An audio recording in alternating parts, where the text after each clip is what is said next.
Salut tout le monde, très urgent. Voici les plus bonnes nouvelles de l'année. Mes chers amis, l'armée malienne vient de faire l'une des plus grandes victoires contre les terroristes. Aujourd'hui, jeudi 26 septembre 2024. L'armée tchadienne et l'armée nigérienne sont en train de frapper très fort des surprises, des bonnes nouvelles en téléchargement. Mes frères et sœurs, aujourd'hui est un grand jour pour le peuple de l'AES. Je vous laisse écouter. La première victoire, la gendarmerie nationale du Mali est tombée dans une embuscade et l'armée malienne a pu neutraliser tous les terroristes. Donc, je vous laisse écouter le communiqué de l'ORTM. Les nouvelles des FAMA sur les théâtres des opérations, les forces de défense et de sécurité ont infligé une lourde perte aux terroristes dans la zone de Saï. C'était ce matin le commentaire de Abdoulaye Sakou. Voilà.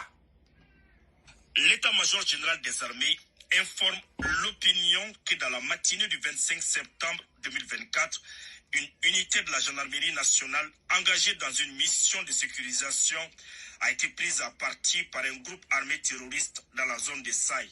Voilà. L'unité a vigoureusement réagi à l'embuscade en appliquant avec rigueur et professionnalisme les mesures et réflexes et procédures appropriées, les FAMA ayant infligé de lourdes pertes à l'ennemi qui a décroché. Ils ont été pris en chasse pendant leur repli et frappés plusieurs fois avec efficacité. Voilà. Une opération héliportée a ensuite été lancée pour rattraper d'autres fuyards jusque dans leur retranchement. L'état-major général des armées rend hommage aux vaillants soldats qui ne ménagent aucun effort ni sacrifice pour protéger les populations maliennes partout sur le territoire national. L'état-major général des armées remercie les Maliens de leur soutien et rassure l'opinion que la lutte contre l'obscurantisme se poursuivra sans relâche. Yes. Donc, voilà une très bonne nouvelle pour le peuple de l'AES. Je vous dis, il y a beaucoup de fake news. Hier, ils ont mis sur les réseaux sociaux que l'armée malienne a perdu. Aujourd'hui, vous avez vu le communiqué final. C'est-à-dire, les apatrides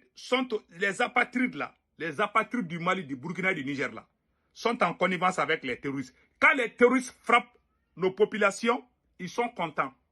Ils pensent, parce que ils font semblant, c'est comme s'ils sont contre nos dirigeants. Ils ne sont pas contre nos dirigeants, ils sont contre nos peuples. Les apatrides ne sont ni contre Assimi Goïta, ni contre capitaine Ibrahim Traoré, ni contre le général Tchani. C'est des terroristes, on les appelle des terroristes. On ne les appelle pas les opposants de la transition burkinabé ou malienne ou nigérienne. Ce sont des terroristes. Ils sont contents quand les terroristes nous attaquent. Quand les terroristes attaquent, ils tuent qui?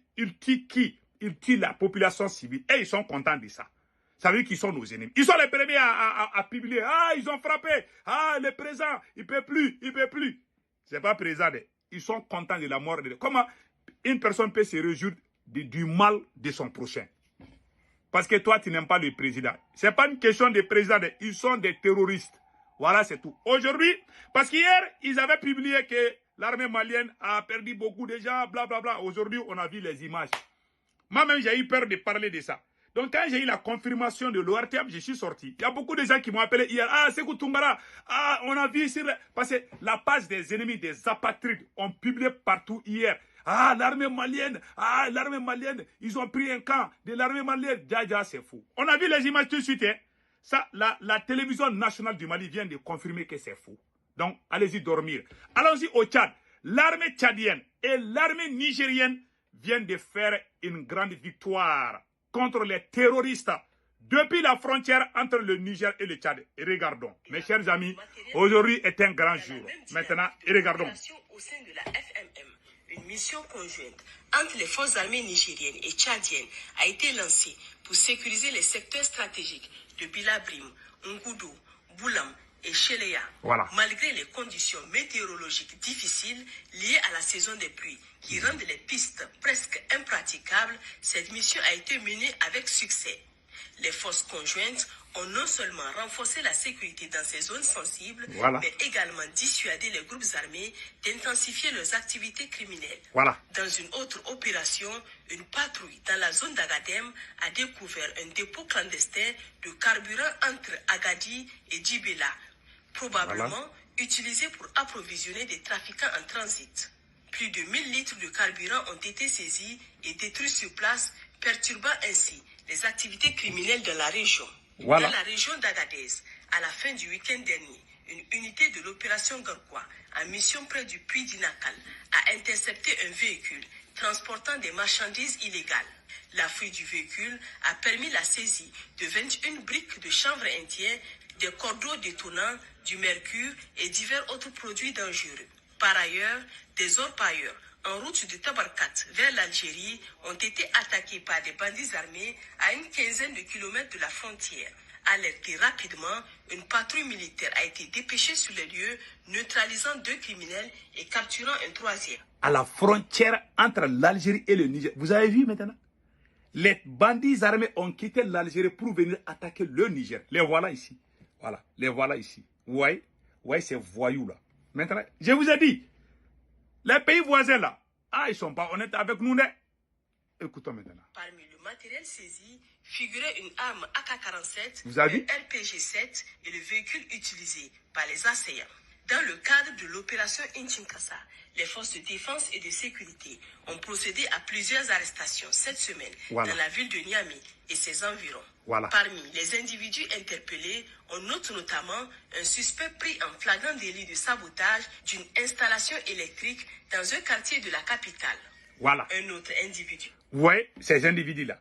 Façon dont ils ont attaqué Bamako là, ils étaient en train de planifier la même chose à Niamey, dans la capitale du Niger.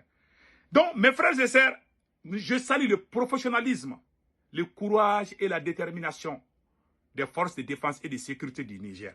Chapeau à vous, mes respects. Vous avez fait un travail propre. C'est ça. Il faut sécuriser nos capitales. Ces gens-là, la nouvelle stratégie des terroristes, c'est de frapper nos capitales. Pour nous paniquer.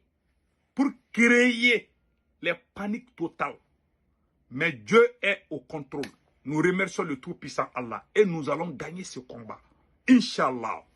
Maintenant, regardons. Vous voyez ces voyous-là. Ils étaient en train de planifier des attaques contre la capitale du Niger, Niamey. Regardons. De nationalité nigérienne, mais vivant à l'étranger, a été dénoncé par la population pour ses fréquentes allées et venues près d'un camp militaire. Vous avez vu? Enfin, un 3e suspect en provenance de la région de la zone de Kirtachi a été appréhendé aux abords de la base aérienne 101, cherchant à y accéder. Par ailleurs, une vaste opération de contrôle a été déployée à l'échelle nationale.